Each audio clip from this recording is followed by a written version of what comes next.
కొత్త ప్రపంచం మళ్ళీ రీస్టార్ట్ అవుతుంది. మీరు అలాంటి ఫీడ్బ్యాక్ ఏది ఉన్నా సరే ఇస్తూ ఉండండి, కరెక్ట్ చేసుకుంటూ వెళ్తాం. రైల్వే సంబంధించి అంటే పార్లమెంట్ సభ్యులుగా విశాఖపట్నం రైల్వే మీద చాలా మీకు ఒక ఐడియా ఉంది. ఎలా విశాఖపట్నం రైల్వే అభివృద్ధి సంబంధించి ఏ రకంగా ఏదో త్వరలో మనకు పార్లమెంట్ సమావేశాలు ఉన్నాయి, మీ ప్లాన్ ఏంటి?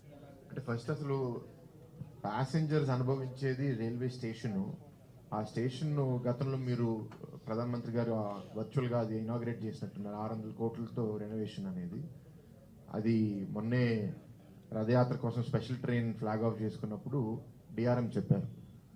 గతంలో కాంట్రాక్ట్స్ ఓపెన్ చేసి సరిగ్గా బిడ్డలు దొరకకపోవడం వల్ల మళ్ళీ కొత్త బిడ్లు పిలవడం జరిగింది. బిడ్లు మొన్నే ఓపెన్ చేశారంట.